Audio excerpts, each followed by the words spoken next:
right, so we have today with me uh, Lynn Lyon. She is actually live in LA after the ACT Expo. Lynn, how are you?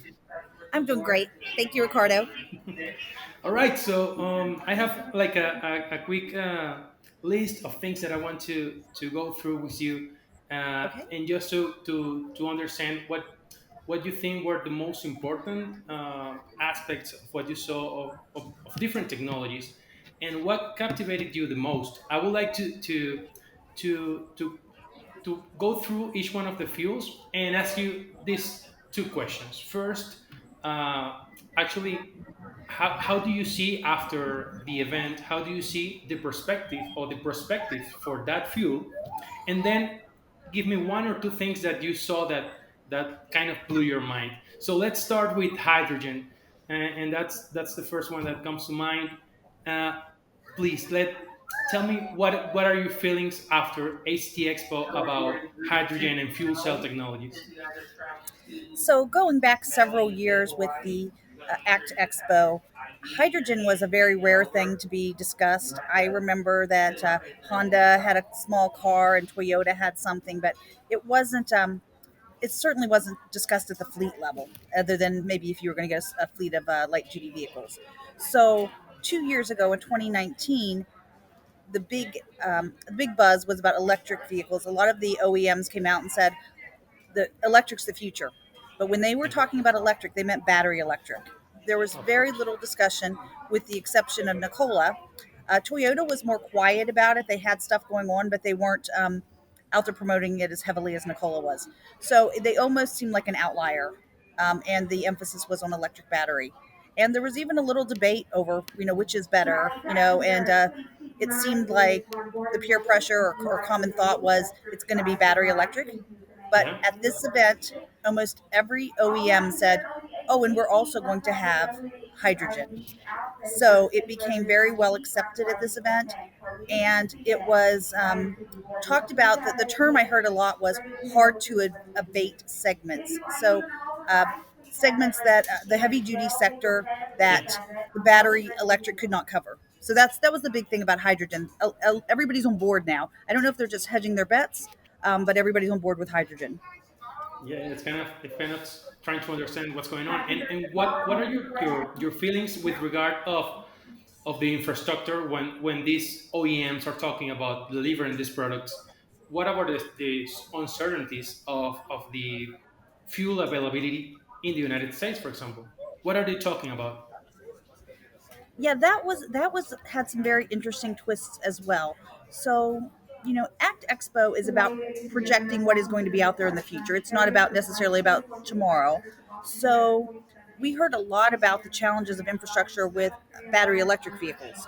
They were Most people were pretty happy with the vehicles, but the infrastructure, that was another challenge.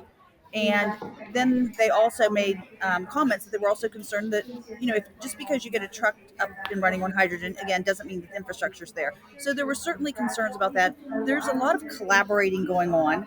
So that's nice to see the companies stepping up to try to solve Of that. course. I know companies that are in traditional fueling spaces, US Gain that I'm with now, we've already learned how to deal with different kind of fleets and different kind of alternative fuel needs. We understand the whole change management of it, so everybody's kind of ready when the vehicles are out there, but there's definitely a concern about the infrastructure.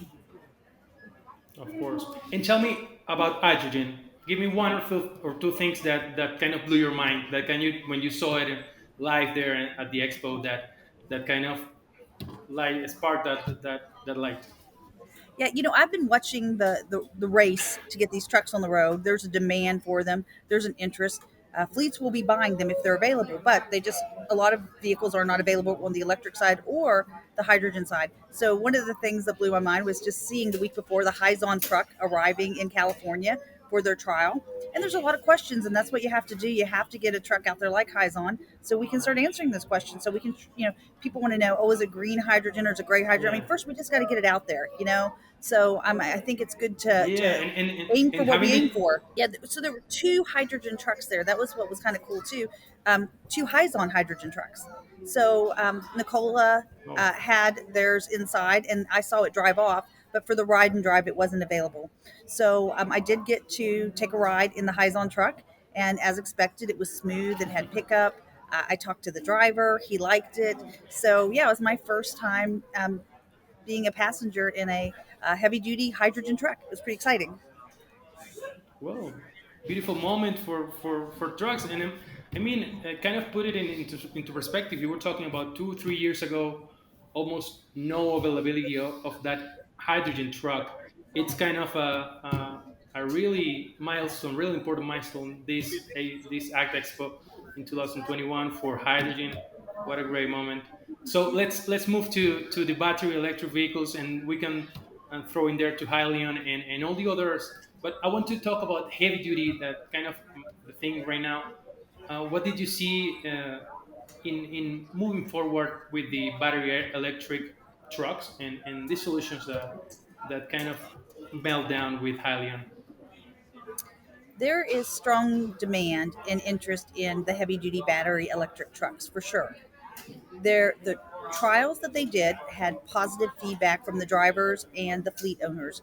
The challenges were more on the infrastructure side and just the learning, the change management that has to come with adding something different, because it's not just swapping out one fuel like when we do it with natural gas. You're just kind of swapping out one fuel for the other. This involves a lot of software. So that's what I Yeah. heard a lot about. It's the software. And what makes it potentially simple at some point is very complicated in the background. So getting the software on the truck to talk to the software with the charger, and that that software doing everything that it's expected to do.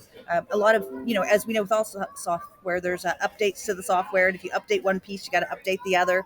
So that's one of the things there, and I think just things are moving a little bit slower than people would like, and I think with the accelerated environment we're in, though, that people are willing to learn. They're willing to. You have companies like FedEx out there, NFI, uh, Hmm. TTSI, that are willing to do whatever it takes to learn and make it happen. And that's what really is. It's the attitude that matters. If you're willing to step up, and it's not just about a spreadsheet. You have to do so much more to make it work. Yeah, it seems to be many layers still to be covered, other than infrastructure, the very own vehicles, the autonomy. So then you have to add on layers like the chargers, the software. It's interesting. But I want to know one thing about the battery electric vehicles. I only saw one report talking about orders being placed, and it was actually battery electric trucks that was mentioned. I don't remember the company yet, but they were talking about, they were like 16 or 20 different vehicles that were requested or ordered. So that was the feeling. I mean, it's kind of the only one of those H2 battery electric, even LNG or other technologies that I saw that kind of raised their hands, and we are receiving orders right now. That was my feeling when I heard about the battery electric trucks at the ACT Expo. Yeah, I think the term, orders are important because they signal the market is going somewhere. But I think that the kind of people that were at ACT wanted to hear about more than orders. They made reference to when they got all excited about the Tesla semi and put in orders, and they haven't seen anything. You go back to, this is light duty, but Nicola and the Badger, people were going to go for that, and it's not happening. So there's a lot of potential out there, but just because you put an order doesn't mean you're ever going to get a truck. And there's also been some delays. So I think people are more interested in what do they think is really going to happen. So the big announcement was NFI and Schneider. That was the big announcement, and they did put in a large order. And because of where they are with Volvo and others, everybody saw the trucks, they saw the people, so they know it's going to happen. So it's more than just a press release. They actually had the trucks at the event, and it's the largest order of electric trucks to date. So um, I think that shows something more than just, like I said, a press release. Overall, not People for would that like to. company. Would you say? Overall, not for overall in overall, Yes, not for that company. yes, yes. Yeah. That's amazing. All right, so I'm gonna jump to. I know that you are running out of time there in the airport. Uh, Let me know about natural gas trucks, and we can sum that in with CNG and LNG. What did you see at the ACT Expo, and what was the feeling about around natural gas trucks and LNG and CNG? Well, I was very happy to join US Game because we have this polyfuel strategy that says anything that decreases the carbon footprint, we're going to support. And US Gain, having had their alternative fuel division around for 10 years now, has been a big promoter and been very successful with not only RNG retail, but also RNG production. So I always have my eye on that. And at 2019, there was little talk at ACT about natural gas, surprisingly. But Come on. while that was on the stages, actually in the expo hall, there were tons of natural gas trucks and tons of natural gas success stories, but it wasn't as forward thinking, or maybe as interesting to some as the electric vehicles. Well, on the stage, Eric Neanders was asking some of the there was a hydrogen session, and he was asking some of the participants that included Vic LaRosa from TTSI, what about renewable natural gas? We're going to need a feedstock for hydrogen.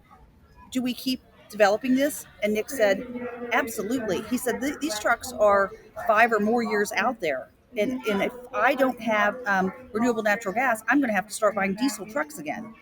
He said, so we've got a gap here that I have to fill. And so renewable natural gas, definitely, we need to keep working on that, whether it's a feedstock for hydrogen or just for the trucks we have on the road right now. To wrap up, it's the with the CNG trucks. I think that what we're seeing is actually it's the present right now. I mean, the compressed natural gas trucks are going to fill that gap between the next 5 or more years for the hydrogen trucks and battery electric vehicle trucks to be out there. And it's an amazing moment, an important moment for RNG, an important moment for, I believe, for LNG. But I want to know about LNG. Did you saw anything that called your attention with regard of LNG particularly, or are we still seeing in North America more inclination to compress natural gas as RNG? What do you see is going to happen? I had a couple conversations with some of the OEMs about LNG, but it was not a hot topic. And the reason I think back several years ago when we were looking at LNG more, it was because you needed the range, and the only way to get the range with the tanks was to go through the cryogenics. But companies now have found more resourceful ways to do the fueling with compressed natural gas. So Matheson made an announcement at the show about their trucks. And if you have a sleeper, they had vehicles that I think 1,200, even they said up to 1,300 mile range. So there's less interest in the challenges of dealing with LNG when you can get that kind of range with CNG. Yeah, I mean, it's kind of getting ahead, getting up to what the LNG autonomy was several years ago, and that gap difference has been even closing out. That's what we're seeing right now in Mexico. I mean, we have trucks with over almost a thousand and a thousand to 1,200 miles of range here in Mexico using natural gas, and not even we're not even talking about the Type 4 cylinders yet here in Mexico. So that gap is going to be actually not existent, and we are that's a great information for me and for us in this part of North America. But because we kind of get that feeling, right? But we're trying to think about LNG in that sense. Is it going to move forward? Is it going to be available right now? And it's a great path to know that in the United States, that's what's happening, and that's the conversation. Is not the hot topic right now. So, all right, to sum it up, Lynn, thank you very much for this conversation. I have like this great thought. Hydrogen is getting there every time, moving closer. New trucks are already running with hydrogen, and that was we were never had the chance to see it before. Battery electric vehicles are a hot topic, but still the product it's not there yet. The orders are there, but it's still moving at a slow pace. But the moment is now for CNG and RNG. Is that correct? Is that a good That's right. wrap? You got that right, Ricardo. That's exactly right. Everybody is ready and optimistic for electric battery heavy duty. They're also looking forward to the day that there's more hydrogen vehicles available. But for the next several years, the best way to decrease emissions on the road is with renewable natural gas with the combustion engines that we already have. That's amazing, and that's what we're seeing with actors like Clean Energy and others. The big petroleum companies or oil companies actually getting a hand on that renewable natural gas, because that fuel is going to be hot for the next years to come. That's what I'm seeing. That's my perspective. That's going to be really high demand fuel for the next years, and that's starting to show. And well, I appreciate your call, Lynn. Thank you very much, and just stay tuned for more on clean energy fuels. Thank you, Ricardo. I appreciate it. Anytime you want to talk on this topic, I'm here. Take care. Have a safe trip home. Bye bye. Thank you. Have a great one. Bye bye.